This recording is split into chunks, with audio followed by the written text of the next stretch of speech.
šī atkrituma gāze rodās atkrituma kūšanas rezultātā. Kā rezultātā tā tiek savākta no kalna esošajām gāzes savākšanas caurulēm. Tālāk tiek kopā savākta vienā lielā gāzes vadā, un šeit mēs stāvam šobrīd pie viena no 6 Getlink Eko motoriem, un attiecīgi šajā motorā gāze tiek sadedzināta. Tad, kad šī atkrituma gāze tiek sadedzināta, tiek ražota elektrība. Vai ir arī ekoloģija tajā visā?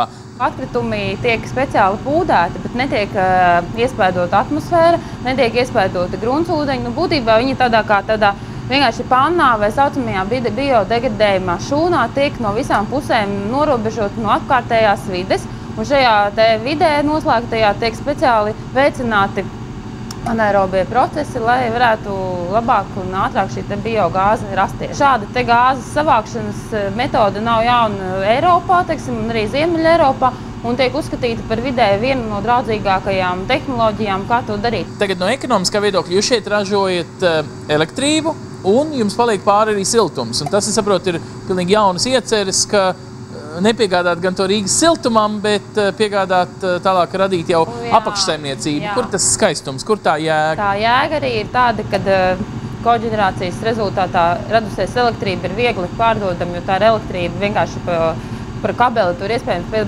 pārdot Latvenergo, savukārt siltumu tā nav. Un tāpēc arī šeit papildus mēs bijām domājuši dažādas idejas, un viena no tiem ir siltumnīcas kompleksa izveide.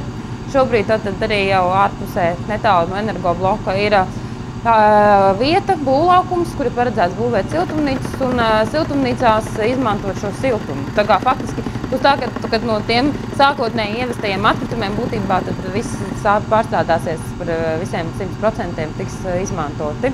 Ir tā, ka tomātu ražošanā pēc būtības siltumnīcu biznesā vienalga ir pamatā galvenā izmaksa ir siltums, kas tad mums ir vienkārši pavēlti, jo tas ir blakus produkts. Tātad jūs būsiet konkrēti spējīgi ar, piemēram, mārups vai jebkuriem citiem? Tā domājam, jā, ka mēs būsim konkurēt spējīgi un kad arī tad mēs varēsim skatīties, kā tas strādā. Jo, teiksim, arī Baltijā šāda precedenta nav. Un ražat cauru gadu?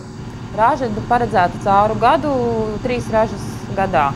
Vai aitu projekts ir kaut kas līdzīgs? To mēs tiešām esam pārņēmuši no ārzemju pieredzes, kad ir šādi kad viņas tiek izmantotas kā pļaumašīna, jo dabīgā veidā, tur, kur ir šie apsektie atkritumu kalni, aitas tiešām arī pašas par sevi ganās un viņas nodrošina sev to iztiku. Tas ir ekonomiski pamatot, tur jābūt ļoti uzmanīgam un tas jādara ļoti pakāpeniski un lēnām.